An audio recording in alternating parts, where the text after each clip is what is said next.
I'm Rohit Kumar Singh, the TA for this course. And as I was saying, last week we studied the Fresnel diffraction and the concept of half period zones, and then the construction called zone plate. And we also looked at how zone plates can be used to for imaging the points on an axis. So we see a mirror formula kind of thing. So today I'll recap some of the concept, like maybe I can recap the zone plate little bit, and then we will discuss the diffraction of a plane wave from a circular aperture. Okay. So and then we'll solve some problem based on that. Okay. So let's start. Let me remove this for now.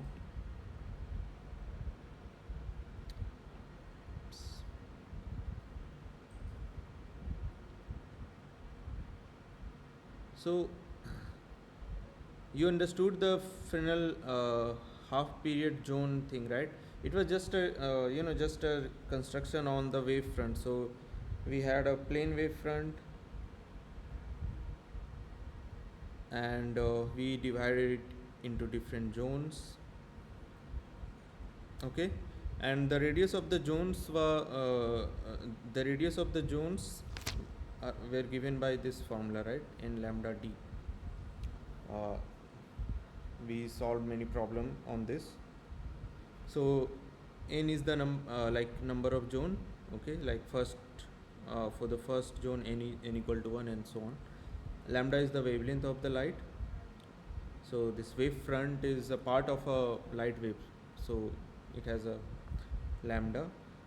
And d was the distance of this wave front to the screen. Okay, where I mean to the point where we are measuring the basically the amplitude of this due to this wavelength. Okay. And we also found out that the resultant amplitude at a point P was just the half of the amplitude due to the first half period zone. Okay. So that means the central region of the wavefront contribute the most to the point like to the intensity or amplitude of the whole wavefront. Okay. So yeah, these were some conclusion, and then uh, we introduced apparatus called zone plate. So zone plate is, you know, so basically you take a transparent glass or any object, and you draw concentric circles, okay, of radii. So the radius of the circles should be proportional to the natural square root of the natural numbers. Okay. So basically radii should be like under root 1 k, under root 2 k, under root 3 k, sorry, so on. Okay. And k is a constant, so it could be anything. It just what matters is this square root of the natural numbers. Okay. So you draw these circles on a plate, transparent plate, and alternate annular regions are blackened. Okay. So you basically paint black alternate annular regions, so like second, fourth, and so on. And then we saw that if a wave front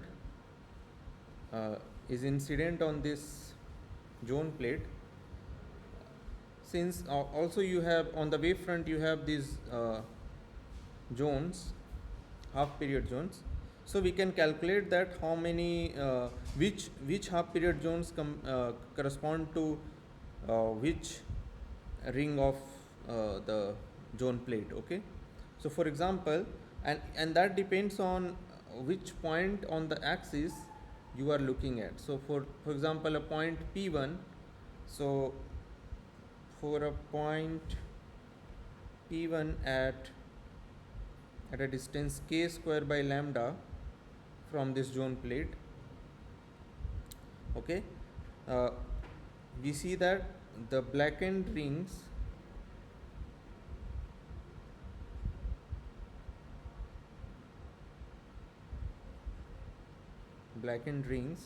correspond to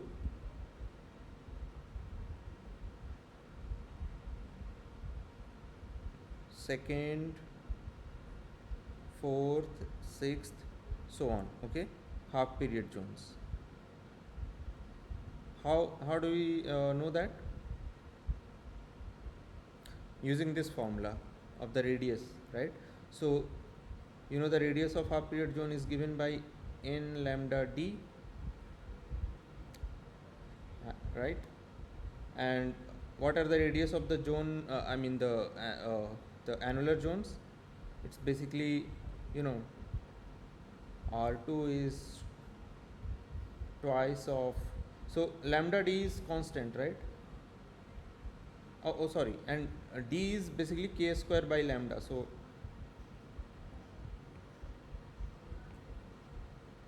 if you put here,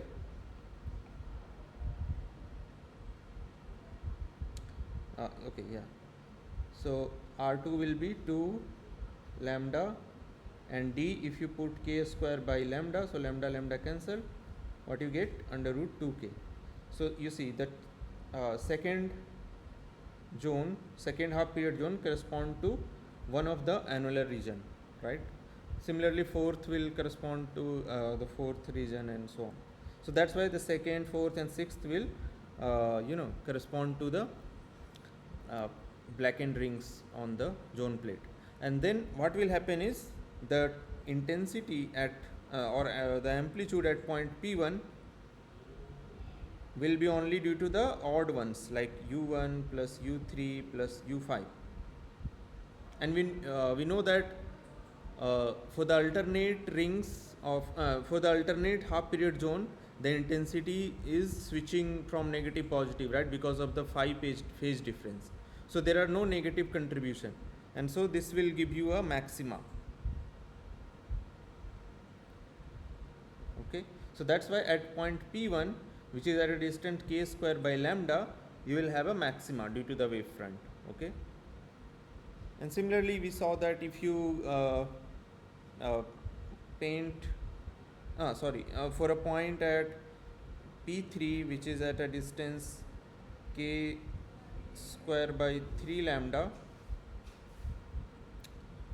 the first here what will happen is, here 3 zones, okay, like 4th, 5th, and 6th zone will be consumed by the first blackened ring. Okay, because you see the radius, if you calculate R4, it will be basically given as 4 lambda, and for D you will put this. Okay, so and then for R3 you have basically 3k, right? And R6 you have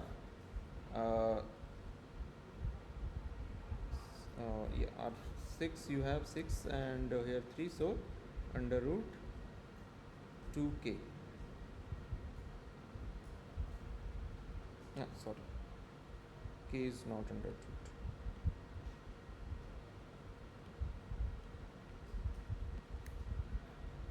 No, sorry, for R3 you have just 1. So that means, so R3 is the so after R3, R4, R5 and R6 all will be consumed by the second blackened ring here. Okay. And similarly then 11th 10th, 11th and 12th will be overlapped with the second blackened ring and so on. So for that, for a point P3, the intensity will be the amplitude will be like this. So u1 minus u2 plus u5 minus u6. So you see 3, 4, 5 are now absent here, and similarly.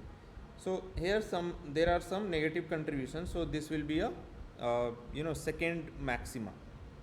So this is a maxima and this is a first maxima or principal maxima. This is the second maxima, and this point will be closer to the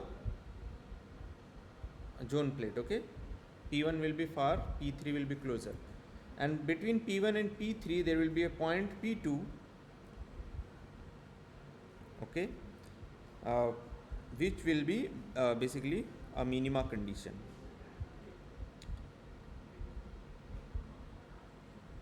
Sorry, here 3 will be there, u1 plus u2 plus u3, 9 will be there. Yeah, for P2, if you similarly you will see that you will have this amplitude. Okay, so this is the minima.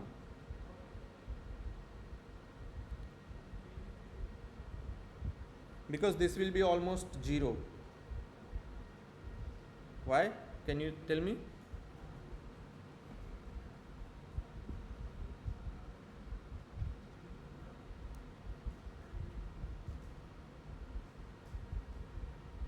Because the adjacent amplitudes are almost same. Yeah, correct.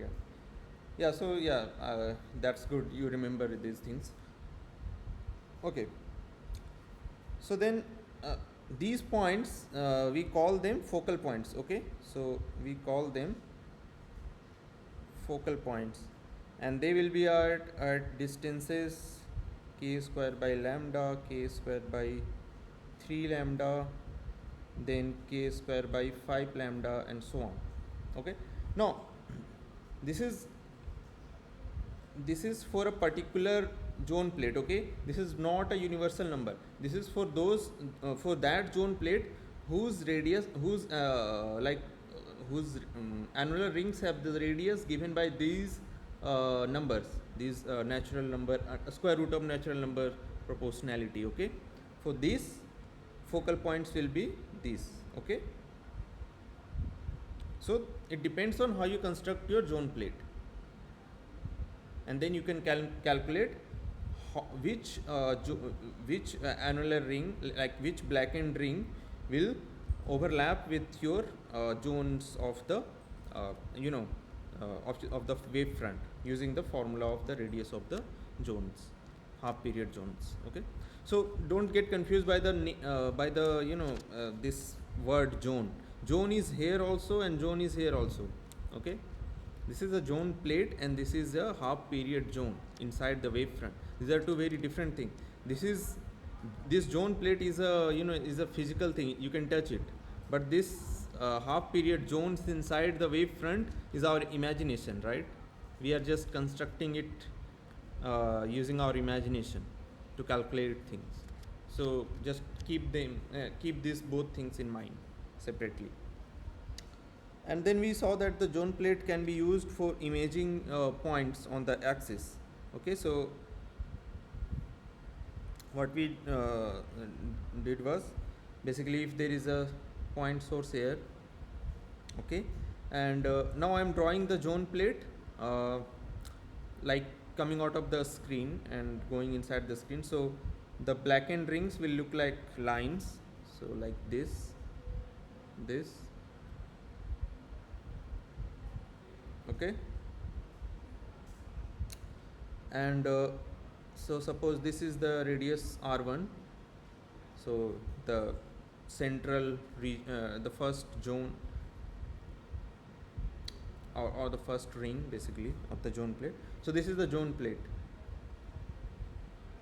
Okay, and now if you have a source S here, okay, and you are looking at a point P here. So now tell me, uh, to get a bright point, like to get a bright image at point P, what should be the condition? And let me, this point is L basically. Okay, so the condition is basically this distance SL plus LP. Okay, so SL plus LP minus SP should be equal to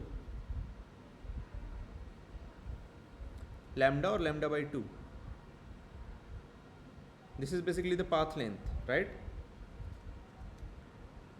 Lambda by Lambda by 2. Why? Because if this is the lambda by 2, then the points nearer to the, this SP will all have path length less than lambda by 2, so they will be constructing, so they will be interfering basically constructively, right? So you will get a bright image at P. And then we calculated this path length using, so basically this distance is R1 and this S2, so suppose this is O, so this is the image, this is the object distance A, and this is the image distance B. Okay, and when we did all the calculation, this was the condition that we got from this formula basically. And this f is called the focal length, which is given by R1 square by lambda. Okay,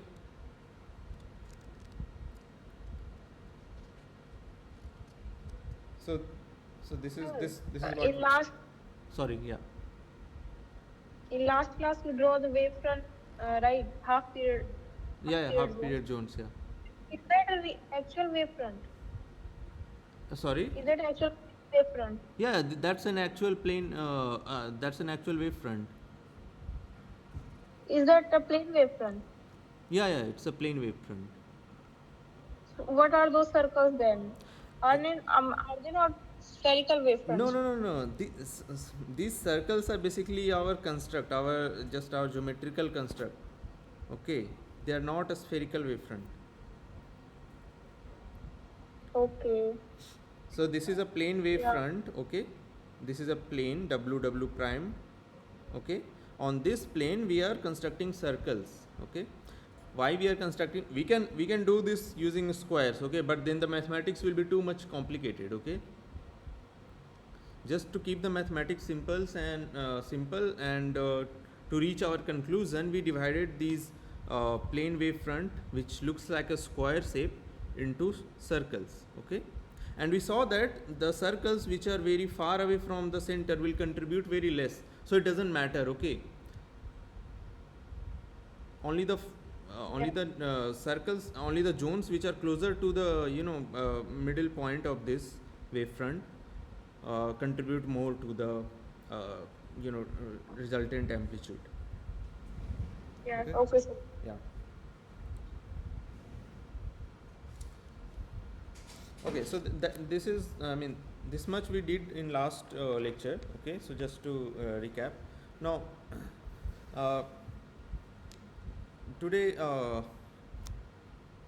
just quickly I want to derive one very important result. Okay, so this is basically, I mean, we are studying this Fresnel diffraction due to the circular aperture. So, but this time we will do it little bit differently. Okay, so diffraction, and we will try to understand it using what we have studied till now. So just bear with me. So diffraction of a plane wave incident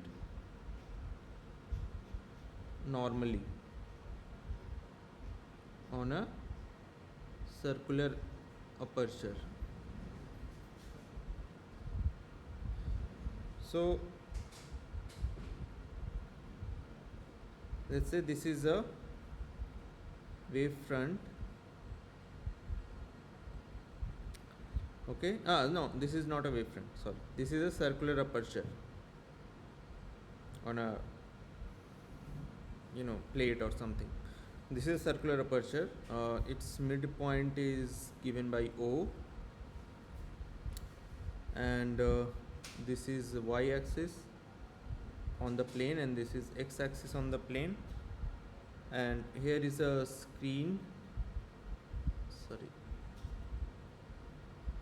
S. On this there is a point P.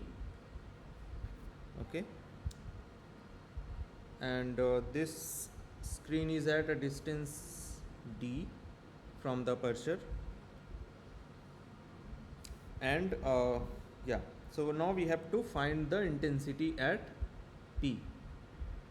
So there is a plane wave incoming from left falling on this circular aperture. Okay, so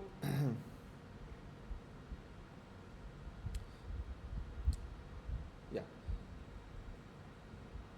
so the result that I want to derive uses a principle called Huygens-Fresnel principle. So I don't know if I did not introduced it earlier, but I'll just say what it means. I think it has been discussed in the lectures. Huygens-Fresnel principle. So this basically means that amplitude due to a wave front, okay, u at a point P is given by this formula. So A by I lambda. A is a constant. No, A is the, I think, the area of the wave front. Yeah, A is the area of the wave front. Yeah, and lambda is the wavelength of the light. I is the imaginary number iota, and integral you have this exponential of I k r over r dx dy. So this integral is basically on the area of the aperture. Okay, so this is true for any aperture. Okay, for a circular aperture this formula is very simple, right? But if you have any aperture, this formula is true. Okay, and r is the so r is basically the distance of an element on this aperture area to the point where we are observing, like point P. So basically, like in this construct, so suppose take a area element like this square. Okay, so this will be your r, so distance from this area element to the point P. Okay, and dx dy will be the area of this small aperture element. So dx dy is basically the area of small aperture element, and then we integrate it over the whole aperture. So in this case we have a circular aperture, so we will integrate it over the whole circle, and because we have circular aperture we can take help of spherical coordinates. So so what I mean is okay, so this is r, and this distance from the center of the aperture to point P is d. Okay, and the distance from the center of the aperture to the area element is rho. Okay, so what you have is rho plus d square is equal to r square. Okay, from Pythagoras theorem. And yeah, and in so this formula, this Huygens-Fresnel principle, in spherical coordinates it will look like this. So a by I lambda. Okay, and lambda sorry, and k here is just 2 pi by lambda. Okay, the wave number.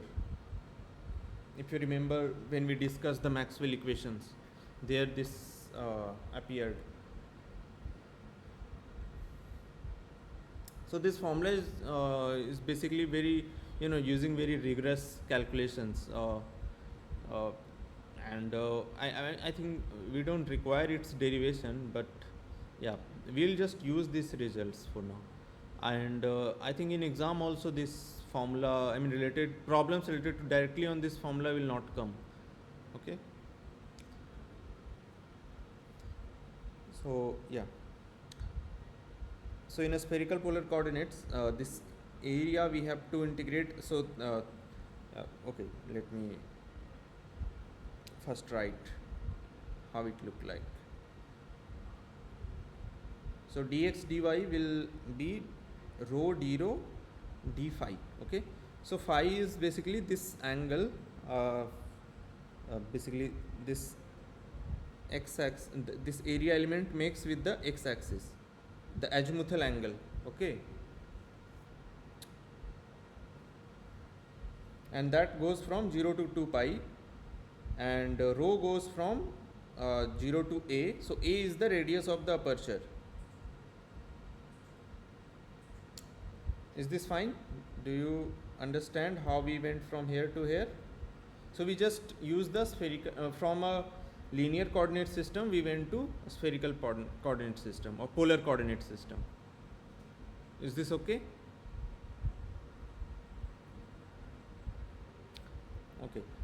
So now using this result we can now change from rho to r. Okay, because rho is dependent on r, d is constant, so we can change our coordinate from rho to r. So if you differentiate this, you will get rho d rho is equal to r dr, right? So you can just substitute rho d rho is equal to r dr. Fine. And what else will change? So these limits will change now. Okay, so using this formula, so earlier basically rho was 0 here, so r will be d, right, plus minus d from this formula, and where rho is a, r will be a square plus d square square root. Okay, so we change the limit of this integral, this second integral, using this formula. Is that fine? So now the integral looks like this. So 0 to 2 pi, so we are not changing the phi angle because that is fine. It's just 2 pi, so we don't need to do anything. And this one goes from d to a square d square. So why we are taking the positive ones only? This is minus d is also there, right?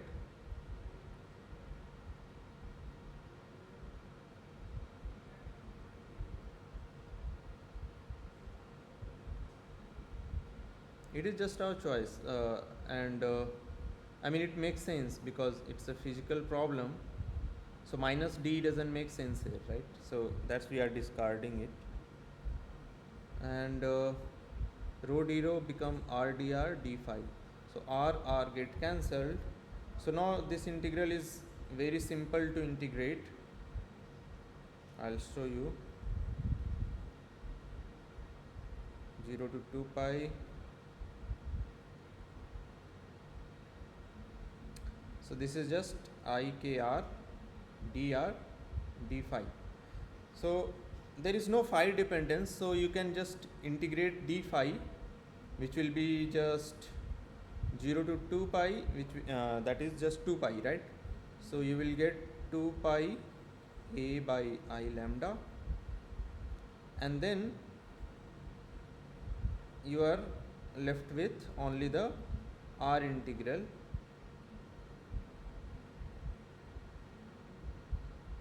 and which is also very easy to do because this is just exponential, so integrating the exponential won't change it. Okay, so finally what you get is basically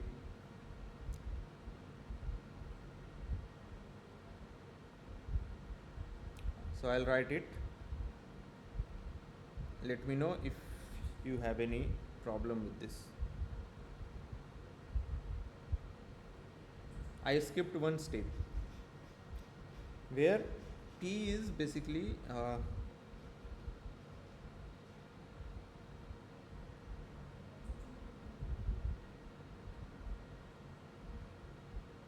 okay, is this fine? So 2 pi by lambda 2 pi by I lambda will get cancelled because you have k here, I k here, so I k is basically I 2 pi by lambda. Okay, so that will get cancelled, this 2 pi by I lambda with a minus sign, and so this flipping will be there.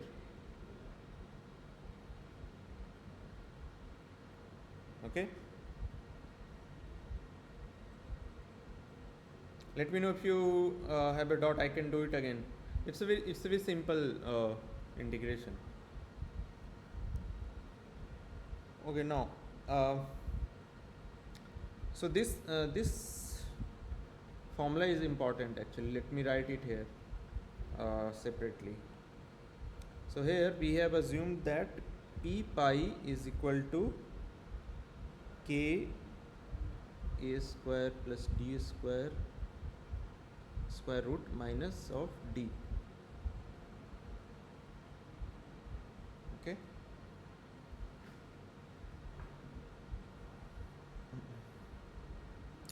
so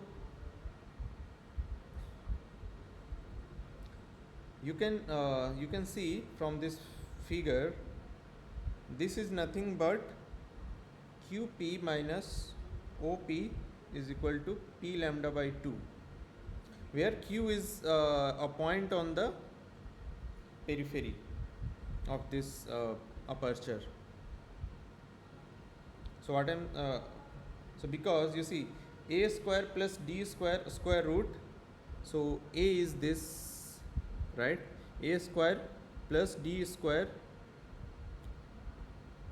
d is your, this is your d, oh sorry, no d, yeah, this is d is from, d is basically op, right? And a square plus d square square root will be your qp, so that's why qp and then op, which is your d, is equal to p pi, which is, and yeah, k is there, so instead of k we wrote 2 pi by lambda, so pi get cancelled and we get p lambda by 2. Okay,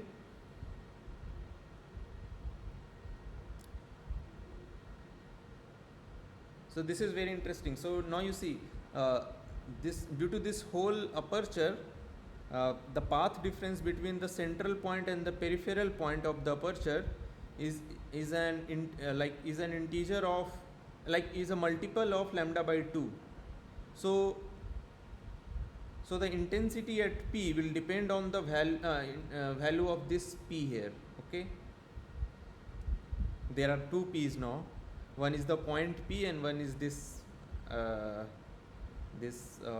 number p here. Okay, so just keep in mind. Now to actually calculate the intensity, we need to calculate the, we need to basically evaluate this thing, right? So just take the square of it. So let's do that here. So from here to here. Okay, so first what we can do is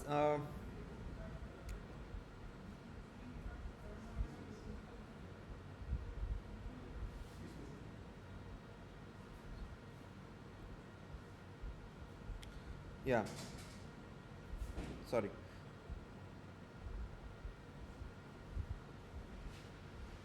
okay, this thing we have. So if you take the square of up square, which is basically the intensity at P, right? So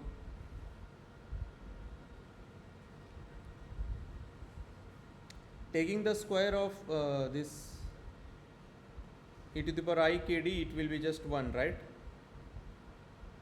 Modulus of this, because this is a complex number. So you are left with a square and 1 minus e to the power I p pi square. Okay. Now this thing you can again calculate. So you can take e to the power I p pi by 2 outside. So you are left with e to the power minus I p pi by 2 minus e to the power I p pi by 2 square, and this is nothing but sine of p pi by 2, right? And this again will be 1, so you are left with a square, and because of the 2 factor, get 4 here, sine square p pi by 2. So that is your intensity at point P. Okay. Any doubt here? We just took the square root of this thing, and we used this value that e to the power ix mod of a square is just e to the power ix, e to the power minus ix, which is just 1. You know these things, right? And also sine x is e to the power ix minus e to the e to the power minus ix by 2i, right? So we have used these results. Is that fine?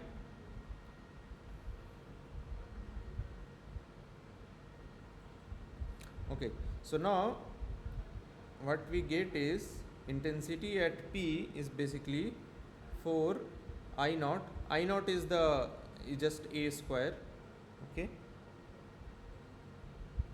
sine square p pi by 2.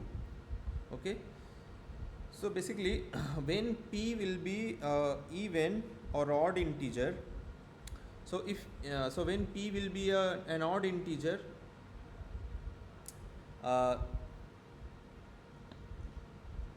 so basically that means when this path length will be an even or odd multiple of lambda by 2, right? So IP will be 0 when P will be P is an even multiple of not even multiple, P is just an even integer, right?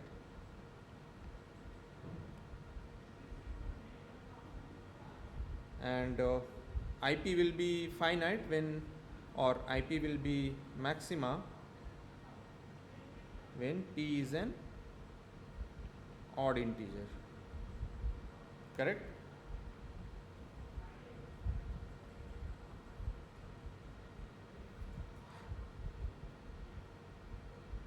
And that also goes here. So when QP minus OP, we found that this is nothing but P lambda by 2, right?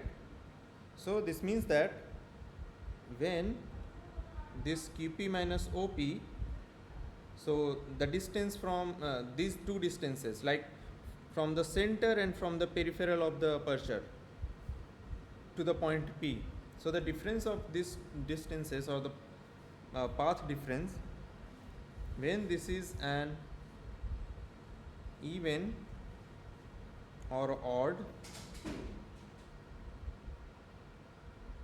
multiple of lambda by 2, okay,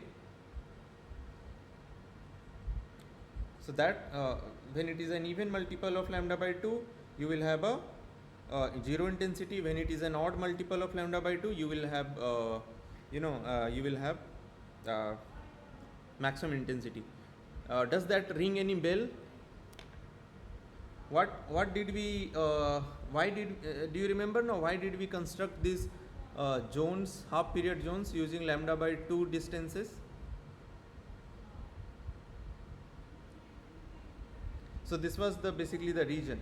Now you see, if this circular aperture contains odd number of uh, zones, that then the intensity will be maximum, and if it contains even number of zones, then the intensity will be 0. Okay, at any particular point P.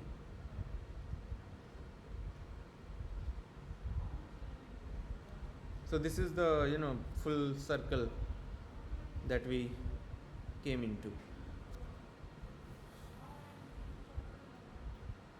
So let me write it.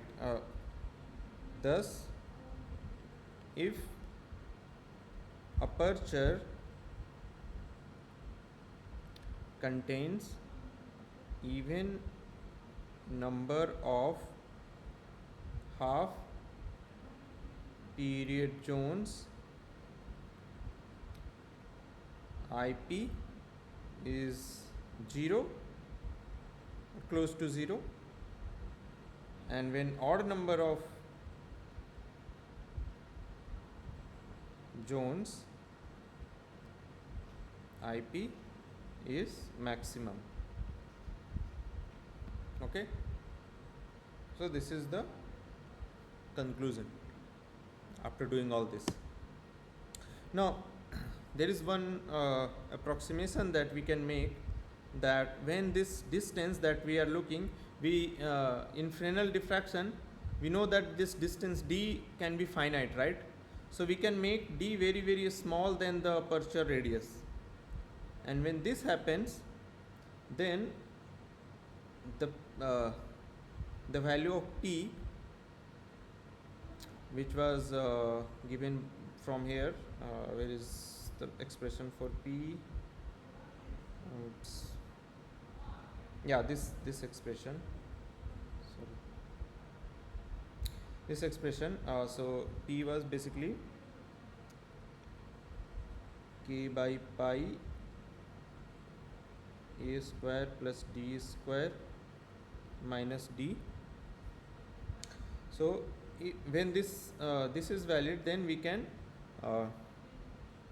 approximate it. So we can take d outside of this square root, and you will left with a square by d square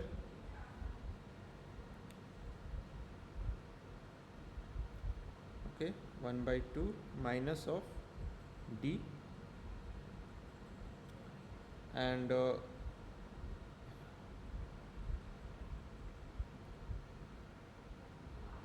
we can finally write it as, so d plus 1 plus a square by 2 d square minus d. Okay, so this d cancels, and we finally get a square by lambda d. So here we have used this thing.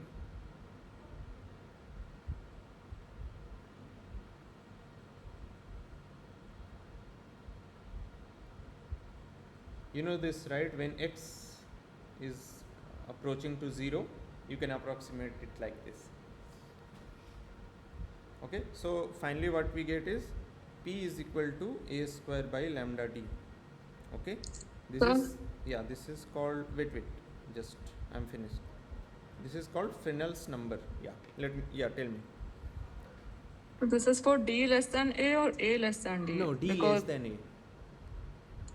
Because for this binomial expansion, a square by d square should approach to 0. Yeah. So then if d is less than a, then a square by d square approaching to 0, right? D square is very small number. Oh, wait. No. I think I think you're right. Let me see. Oh, we had this v2 cot d, so that 1 plus a square by d square. Yeah, you're right. No. Yeah, a should be less than d. Yeah, you're right. Aperture should be smaller than the distance between the aperture and the screen. Yeah, this makes sense. Sorry. Yeah. Okay, thank you.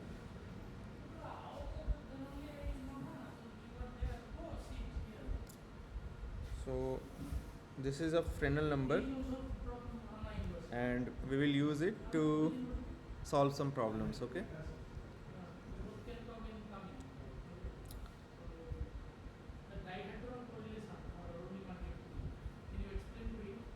Also, we can plot this intensity profile. It looks like so. If I, we can plot I by I naught as a function of lambda d by a square.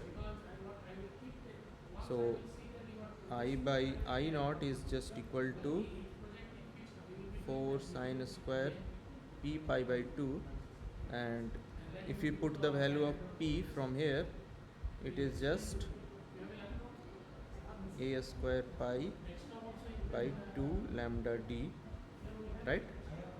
So here lambda is constant, d is constant, uh, a square oh sorry,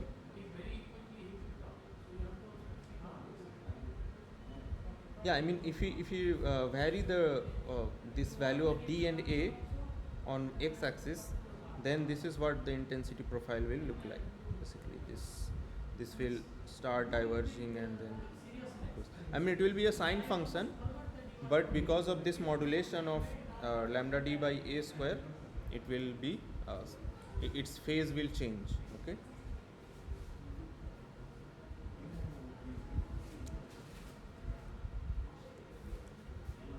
So yeah, so this was what I wanted to discuss today. Do you have any question, or should we go to the problems, examples?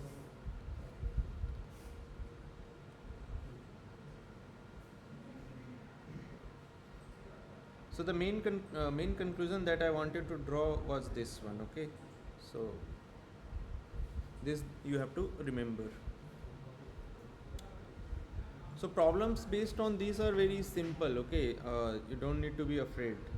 It will be very simple. So I'll show some example. Okay, is it fine? Should I proceed? Okay.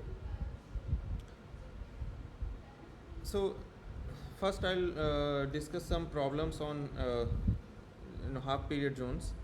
Okay, very simple ones. So you will see how simple these problems on period zones can be.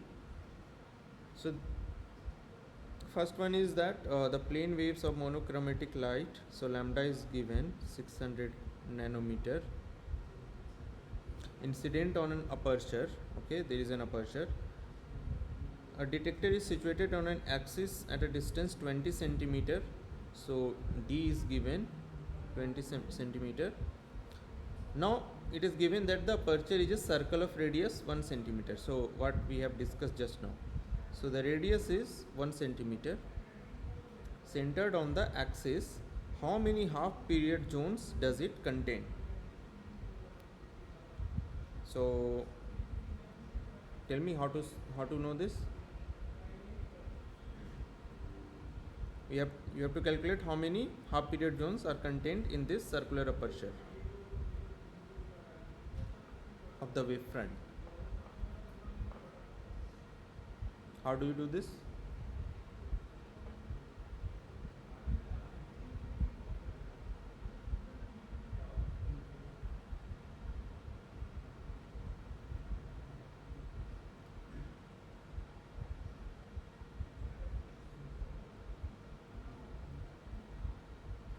A square by lambda d, that is formula. Sorry.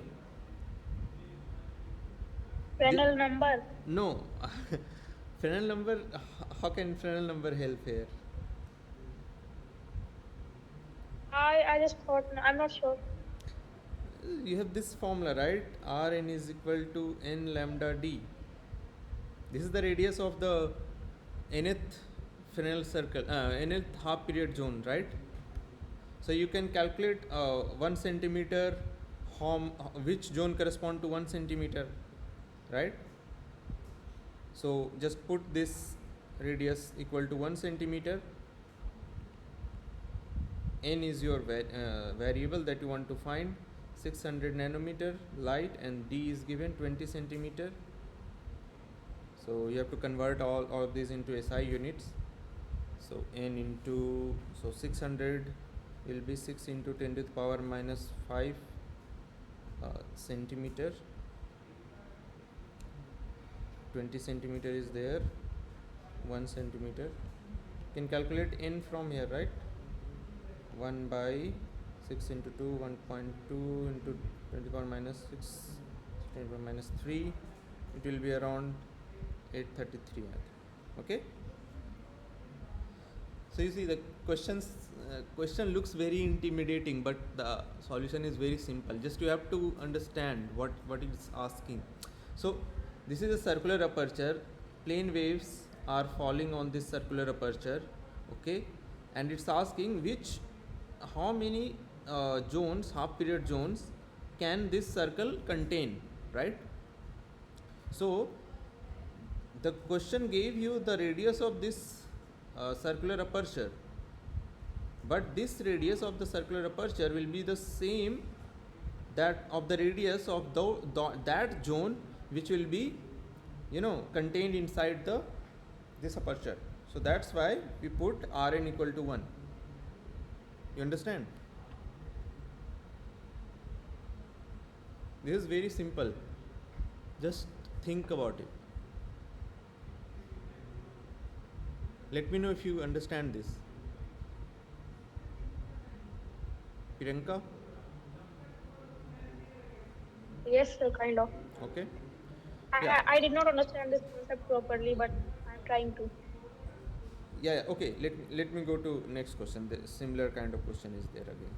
Okay.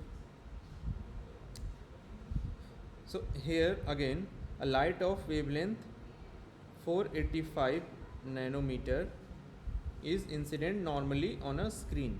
Okay. So there is a screen.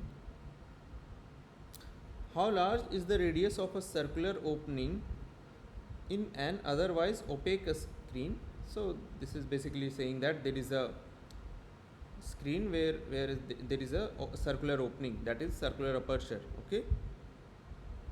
If it transmits 4 Fresnel zones, okay, at a point 2 meter away. Now see, the question is same.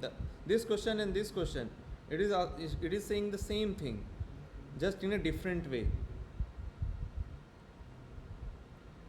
So here it is saying that 4 Fresnel zones are basically passing through this circular aperture. Okay, so the plane wave, your plane wave is coming like this. It has all these zones. Okay, so only so this circular aperture is I made it. Yeah, this circular aperture is that big only that it contains only the 4 Fresnel zones from this plane waves, from this wave front. Okay, and this also depends on how much, at what distance you are looking. Okay, for a different point on this axis, different Fresnel zone will be contained inside this aperture. So because remember, the radius of the aperture depend on the distance that you are looking at the axis. So how do you calculate the radius of this circular aperture?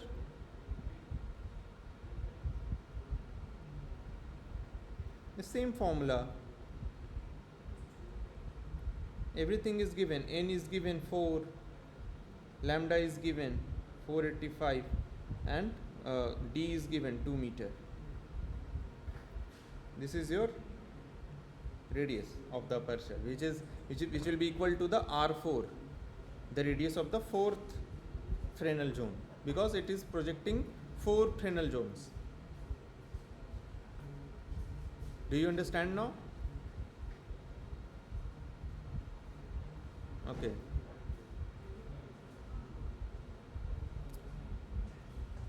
So yeah, you can calculate this. It will be around 1.97 mm.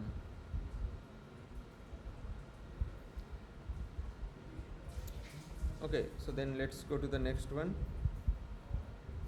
Again, this one you have to tell. So calculate the radius of the first half period zone in case of a microwave of lambda 3 centimeter when the detecting point is 4 meter away. Same problem, right?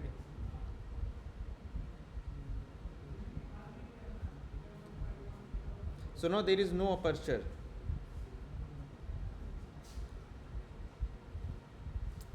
There is just wave front, and it is asking the radius of the first half period zone for a point which is 4 meter away. Okay, how do you calculate it? Root and lambda d. Yeah, it's the same formula everywhere.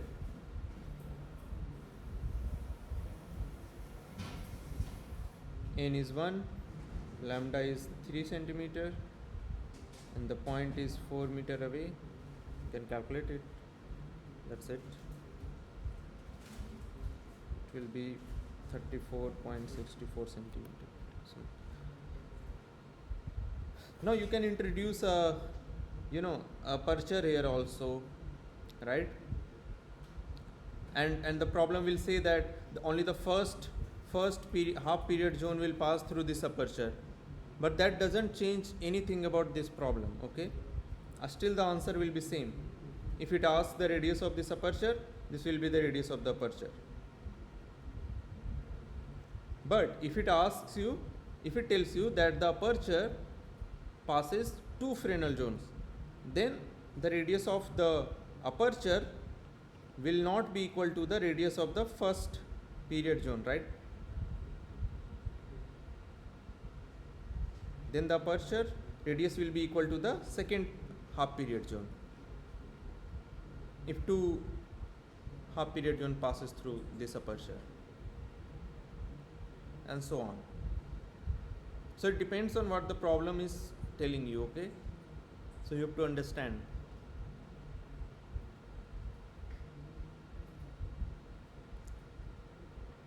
They are very simple, but there is a lot of room to make mistakes here. Is it fine?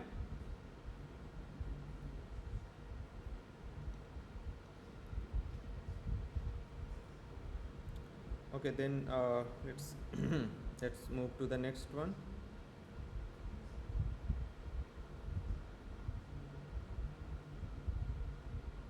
Okay, so now here consider a plane wave of lambda equal to 500 nanometer incident on a circular aperture. So again you have a circular aperture of fixed radius, so radius is 0.5 mm. Calculate the point of the brightest and the darkest point on the axis. So brightest and darkest point, how do you calculate?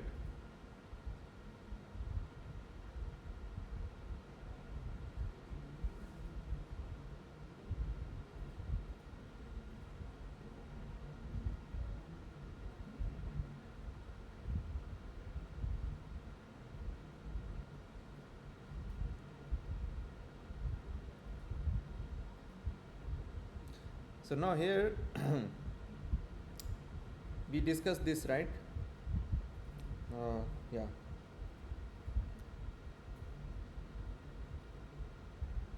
What we discussed is, when this p is an even integer, or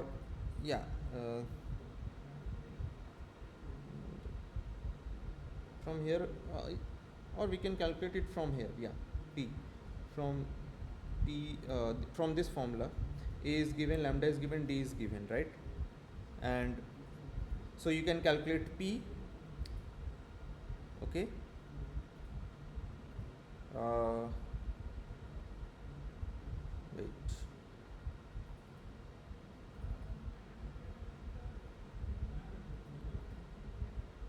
No. So what it says is, calculate the position of the brightest and the darkest point on the axis.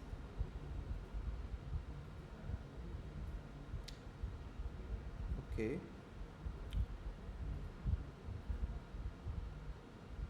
This is the Fresnel number, and the radius of the zones is in lambda d, that we know.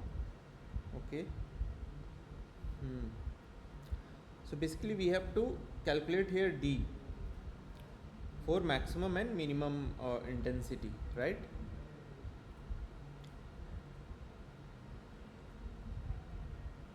Lambda is given, yeah. A is also given, 0.5 mm. So, and we know that intensity is basically, you know,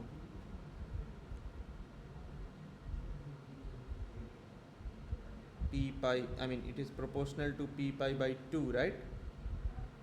And this will be plus minus 1 when p will be 1, I mean 1, 3, 5 odd integers, and it will be 0 when p will be even integers, 2, 4, 6, so on, 0, 2, 4, 6. So from these given numbers, if we put it here, p equal to a square by lambda d. So a square means 5 into 10 to the power minus 4 to the power square. Lambda is 5 into 10 to the power minus 7 in meters. D. Okay, you get 0.5 by d. Okay, so you have the relation p equal to 0.5 by d. Fine. Now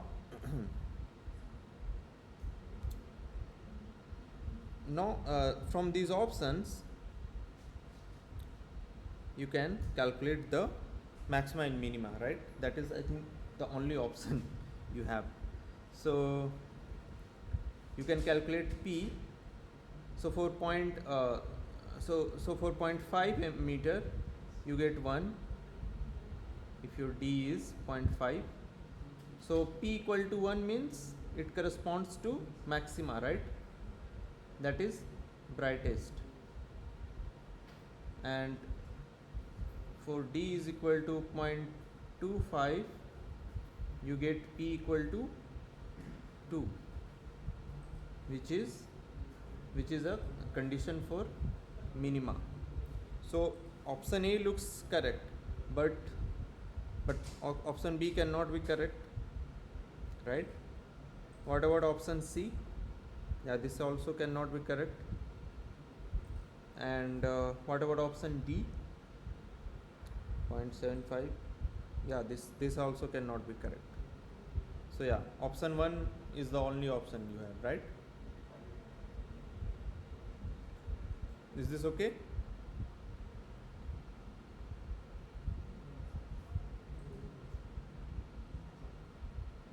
Yeah. So you have to look for the options, look at the options, and calculate the Fresnel number, which is p. So it all depends on the Fresnel number. If it is odd, then it is maxima. It is even integer, the aperture will give you minima. Okay, so next one, So this is the last question. For a wavelength of lambda light of lambda given by this number, radius of half period zone R1 is given. A zone plate brings rays to focus at its brightest point. Find the focal length. Okay, so we know the formula of focal length, right? Just put the number, you'll get the answer. Okay, so this will be around 0.6 meters. This was an easy one, just using the formula.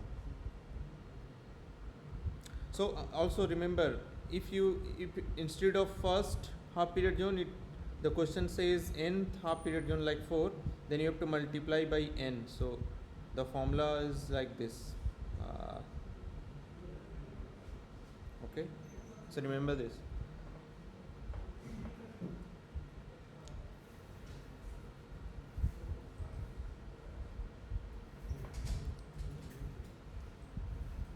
Okay, any doubt?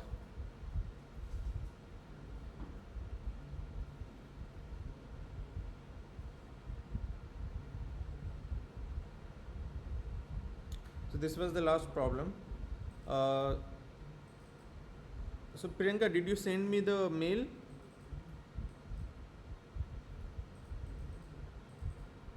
Hello? Can you hear No, me? sir, I'm just doing. You did? No, not yet. I'm just doing it. Oh, okay, okay. Just wait. So do you want to discuss it now or later?